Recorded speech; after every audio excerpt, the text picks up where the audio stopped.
Listo. Bienvenidos a la segunda sesión de estas sesiones de Active Recall. El día de hoy vamos a hablar acerca del estómago. Y para hablar del estómago tenemos nuestro Canva acá libre al costado. Entonces dibujémoslo. El estómago tiene una forma de J. Listo. Esta forma de J nos permite netamente recibir todo el bolo alimenticio que está llegando desde nuestro amigo el esófago, ¿no? El esófago permite que pase el bolo alimenticio, se acumule en el estómago, este bolo alimenticio se digiere. ¿Por qué? Porque la principal función del estómago no es más que otra de producir ácido clorhídrico para favorecer esta digestión. Y acuérdate que digerir es netamente romper estos componentes en componentes mucho más chiquitos y manejables. Porque, tatúate esto en la cara, acá en la frente, ¿ya? Mientras más pequeña es una tarea, mientras más pequeño es algo, es mucho más manejable. Aplica para esto y aplica para tus exámenes. Cuando haces algo mucho más chiquito, una tarea en vez de ser 100 preguntas haces 10, es mucho más manejable. Tu organismo lo entiende desde antes que tú, no requiere llevar cursos para comprender esto. Lo dejo por ahí. Entonces, lleva este bolito alimenticio ya totalmente casi digerido hacia el duodeno. Pero este tiene un punto de porte. Y aquí es donde encontramos a nuestro amigo el píloro. Entonces, el estómago está delimitado por un lado por el esófago, por otro lado por el píloro, que le permite la comunicación con el duodeno. Lo interesante es, el estómago recibe la comida, muy bien, ¿qué más hace? La mezcla, la digiere y la vacía. Esas son las únicas funciones que cumple ese estómago. Pero es un poco complejo entenderlo, ¿no? Porque tiene hartas partes. Muy bien, ¿cómo las dividimos? Quiero que primero veas que tiene una curvatura, una curvatura chiquita. Le llamamos curvatura menor. Esta es la curvatura menor del estómago. Y esta es la curvatura mayor del estómago. Entonces, ¿tenemos hasta ahí todo ok? Sí. Tiene una cara anterior, que es la que me estaría mirando a mí, y una cara posterior, que sería la que está mirando atrás, ¿no? Este órgano está en la cavidad abdominal y es intraperitoneal. Quiero que te memorices eso, déjalo reposar en tu cabeza. Es intraperitoneal. ¿Ya? Listo. ¿Y cuáles son las partes? Porque recuerdas que en esófago hablamos de eso. Muy bien. Las partes del estómago tienen una característica especial. No están bien delimitadas. La clasificación de las partes del estómago se hace solo con una razón. Y la única razón por la cual hacemos esta clasificación es por las células que tiene. Entonces, ¿qué células hay? Vamos a definirlo. El estómago en realidad es algo más así. Tiene esta parte de ahí que se llama fondo. ¿Ya? Este es el fondo gástrico. Muy bien, que en la radiografía usualmente se ve como una imagen llena de aire, ¿no? Una cupulita llena de aire. Listo, ¿qué más tiene? Tiene un cardias. Este cardias es la porción que recibe al esófago. Muy bien. Listo. ¿Qué más tiene? Tiene un cuerpo, que es la parte central del estómago. Y tiene un antro, en realidad es el antro pilórico. Y este antro pilórico es como el que le hace toda la llegada del bolo del estómago hacia el píloro para luego al duodeno. Entonces, cada una de estas células, cada una de estas partes tiene células específicas y es por eso que la clasificamos así. En el cuerpo y en el fondo están unas células muy interesantes y en realidad necesito que prestes totalmente atención aquí, que se llaman las células parietales. Estas células parietales, que las voy a dibujar acá, están obviamente en la mucosa, ¿no? Las células parietales lo que hacen es producir ácido clorhídrico. ¿Mediante qué canal? Y eso tatúatelo en la cara también. Mediante el canal hidrógeno, potasio, ATPasa. No es hidrógeno cloro, es hidrógeno potasio y requiere ATP. Muy bien. Este ácido clorhídrico es la principal función. ¿Y qué más produce? Produce factor intrínseco. ¿Ya? Factor intrínseco. Muy bien. Ahora, ¿qué otras células tenemos en el cuerpo y en el fondo, donde están en la mucosa? Las células mucosas que producen moco. ¿Por qué?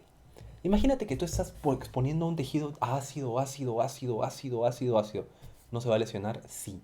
Necesitamos una forma de protegerlo. Y la mejor forma de hacerlo es con moco. Pero no. Ahí te agarré. No es la mejor forma. La mejor forma y la mejor barrera de protección, lo pondré por aquí, de todo el estómago es el flujo arterial. ¿Ya? Tatúatelo. El flujo arterial. Entonces, en escenarios en los que el flujo arterial disminuye, ¿hay más riesgo de sangrado? ¿O hay más riesgo de isquemia? Sí. Muy bien. Hay más riesgo de isquemia. Y como hay riesgo de isquemia, no va a haber protección y va a haber una lesión de la mucosa. Y se pueden formar úlceras. ¡Oh! ¿Y esas úlceras cómo se llaman? Úlceras de Cushing o úlceras de Curling. Las úlceras de Curling, clásica de los pacientes quemados, que tienen una redistribución vascular. Y las de Cushing, clásica de los pacientes con traumatismos craneoencefálicos. Y es por eso que en pacientes críticos, en los que el flujo gástrico no va, porque imagina este escenario. tienes que cuidar tú a tu cerebro y a tu estómago. ¿A quién vas a cuidar primero? Al cerebro, ¿no? ¿Al corazón o al estómago? ¿A quién priorizas? Al estómago. ¿Al estómago? No, al corazón. Entonces, la circulación que más falla o que más sufre es en última instancia la del tubo gastrointestinal. Y es por eso que en solo pacientes críticos se tienen que dar IVPs para proteger esta mucosa, porque la principal razón o la principal herramienta para protegerla ya no está. Y a eso es lo que quería llegar. Entonces tú dirás, ¿y cómo llega la sangre a este estómago? Pues la irrigación del estómago es muy interesante y por eso hablamos de las curvaturas. Cada curvatura tiene dos arterias. La curvatura menor está irrigada por la gástrica izquierda, que es una rama directa del tronco celíaco. Bien. Y la gástrica derecha, que es rama de la arteria hepática, que sí es rama del tronco celíaco.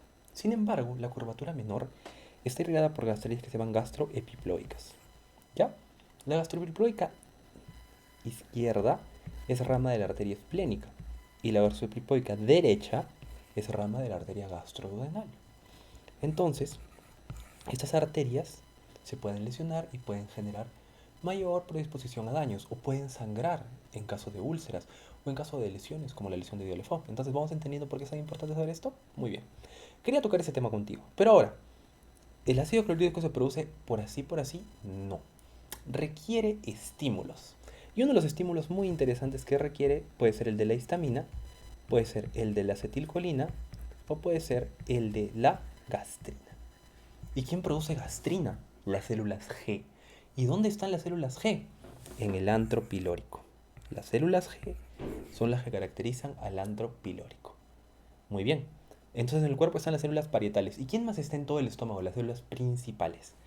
Las células principales son células que producen pepsinógeno. Y el pepsinógeno luego con el ácido clorhídrico se activa y se convierte en pepsina. Y la pepsina, a diferencia de lo que puedes creer que digiere Pepsi, no digiere Pepsi. Yo también lo pensé. ¿Por qué algo digeriría Pepsi? En fin, la pepsina se encarga de digerir péptidos, ¿ya? Y comienza la digestión de las proteínas netamente aquí. Entonces, eso es algo muy interesante que hay que saber. Y ahora, entonces tenemos estas ideas claras. Lo que quiero que hagamos ahora es que ya sabemos que el estómago tiene una entrada, una salida, una curvatura menor, una curvatura mayor, tiene una irrigación, ¿ya? Lo que hay que manejar ahora es, oye, ¿cuáles son las capas del estómago? Y eso es lo que queremos llegar. Así que vamos a agarrar este pedazo del estómago y vamos a hacer un zoom.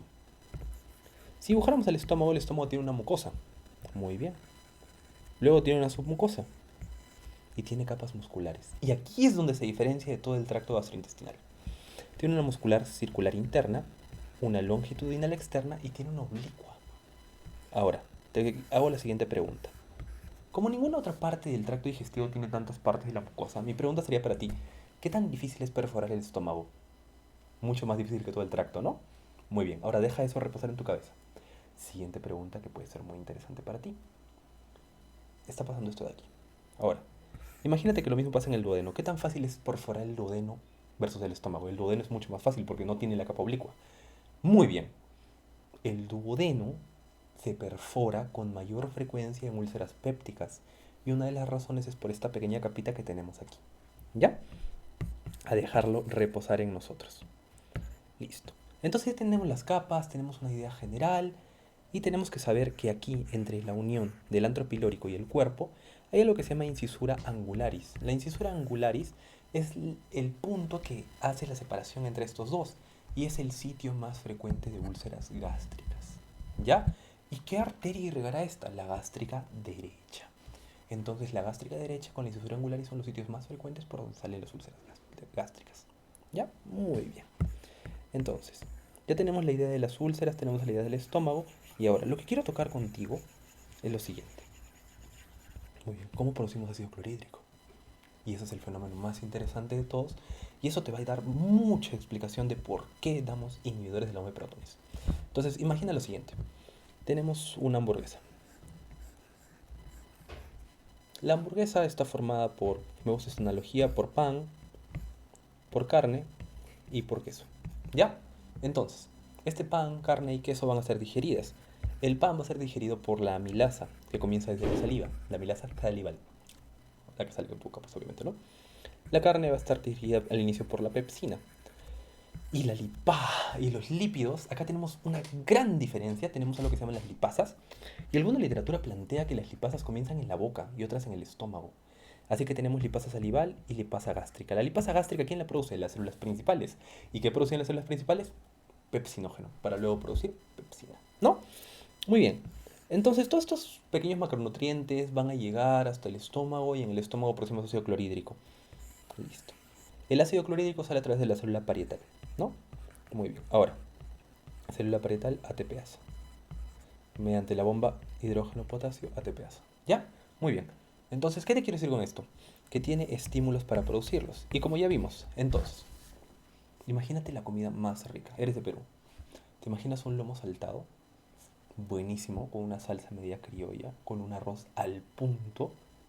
Se te ha hecho agua a la boca. Y en este momento también ha habido secreción gástrica de ácido clorhídrico. Todo esto mediado por tu querido amigo el nervio vago, que agarra y produce acetilcolina. La acetilcolina va a agarrar y mediante el receptor M3 de esta célula parietal va a decirle, bro, activa los canales de calcio, activa la vía del IP3, activa todo esto. ¿Qué proteína? La proteína GQ. Mediante calcio y activa este canal para que produzcamos ácido clorhídrico. Por favor, actívala. Y se comienza a producir. Entonces esa es la primera señal. Y tiene mucho sentido, porque esta es la fase cefálica de la producción de ácido clorhídrico. Muy bien, interesante. ¿Y te acuerdas que hay una fase cefálica, una fase gástrica y luego hay una fase intestinal? Muy bien. Ahora vamos a la siguiente fase. Entonces, la comida llegó al estómago, está aquí, el estómago se ha distendido y esta distensión, además de la acetilcolina, van a estimular a la producción de otros marcadores, como la gastrina. La gastrina luego se va a producir mediante las células G y mediante la misma proteína GQ va a estimular la activación de este canal y la producción de ácido clorhídrico. Y luego por ahí hay unas células que son las células enterocromáfines que van a producir histamina. Esta histamina va a ser liberada y mediante la proteína GS, y aquí tengo que hacer una gran diferencia. La GS trabaja con AMP cíclico, la GQ con calcio. ¿Quiénes son GQ? La gastrina, de G, gastrina. Y la acetilcolina, acuérdate la colina de Q, ¿ya? No hay otra forma de acordarnos. Y la histamina, acuérdate, AMP cíclico GS, ¿ya? Mediante el receptor H2. Todos estos van a estimular la producción de ácido clorhídrico. Estas dos, la histamina y la gastrina, van a estar más involucradas en la fase gástrica, que es justo la fase donde se secreta mayor ácido clorhídrico. Entonces, fase cefálica, netamente el deseo. Fase gástrica, que va a ser ya cuando se distiende y hay más señales. Y por último, imagínate que nunca reguláramos esto. ¿Cuánta lesión habría? ¿Cuánta lesión al duodeno? ¿A otras mucosas se generarían? Mucha. Por eso tienen que haber siempre en un sistema mecanismos reguladores. Y esos mecanismos reguladores son dos. Las prostaglandinas y el otro, ¿cuál es? La somatostatina, producida por las células D. La somatostatina es la hormona inhibidora por excelencia en todo el sistema digestivo. ¿Ya? Entonces, ¿qué quiero que tengas en cuenta con esto? Que en la fase intestinal, las células D del duodeno liberan somatostatina. Liberan también colecistoquinina para evitar la producción de ácido clorhídrico. Le dicen, oye, bájale. Entonces, la fase cefálica, acetilcolina. La fase gástrica, gastrina, histamina. Y la fase intestinal, que es la inhibitoria por excelencia, prostaglandinas y somatostatina. Hasta ahí. Ahora, tú me dirás, muy bien, pero yo quiero entender por qué me sirve saber esto. Mira los casos. Existen unos medicamentos que se llaman IBPs, inhibidores de la bomba de protones, que es esta de aquí. ¿En qué patologías querríamos reducir el ácido clorhídrico? ¿Te acuerdas? Imagínate en la úlcera péptica. Muy bien, el ácido clorhídrico daña el estómago. Listo. ¿Qué otra patología puede haber? El ERGE. El ácido clorhídrico daña el esófago. Las esofagitis eosinofílicas o gastritis eosinofílicas también se pueden dar IEPs. Pero quiero que compares esto. Versus los antihistamínicos como la ranitidina. Dime, ¿cuál bloquea de manera indirecta los tres estímulos? Los IEPs, ¿no? Y en cambio solo estás bloqueando uno con los antihistamínicos. Entonces, ¿cuál sería de elección en caso de acidosis? Los IBPs, ¿no? Los IBPs. Entonces es por eso que damos IBPs. También podríamos dar misoprostol, porque es un análogo de prostaglandina C2. O podríamos dar algún análogo de somatostatina, como el octreotide. Tiene sentido. Pero ¿cuál actúa mejor? ¿Cuál se baja todas las vías? Los IBPs. Es por eso que son tan importantes. ¿Ya? Y ahora, como resumen de todo lo que hemos tocado, ¿cuál era la función más importante de esto? Agarrar y producir ácido clorhídrico. Entonces, el estómago, para resumírtelo otra vez, es un órgano en forma de J, ¿no? Como Javier. Listo. Tiene un fondo que está lleno de aire, usualmente es una cavidad virtual. Tiene un cardias, tiene un cuerpo y tiene un antropilórico. El antropilórico luego termina en el píloro. Recuerda que los esfínteres son una, un aumento de la circular, porque la circular se encarga de cerrar. Muy bien. Así que si hay algo que se llama estenosis hipertrófica del píloro, porque este píloro se ha hipertrofiado, ¿qué hay que hacer? Hay que hacer un corte a la circular, ¿no? Muy bien. Listo. Una pilorimiotomía, ¿no? Lo mismo pasa con el esófago. ¿Qué más hay que saber? Que el cuerpo y el fondo tienen estas células que son las células parietales y las células principales, que producen lo más importante, el ácido clorhídrico, que tiene tres señales.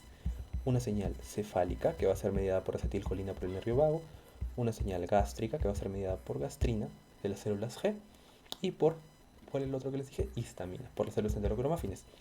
Y una señal inhibitoria, que va a ser netamente intestinal, por la somatostatina de las células D. ¿Y la otra cuál era? Correcto, las prostaglandinas. Oye, y los AINES disminuyen la producción de prostaglandinas.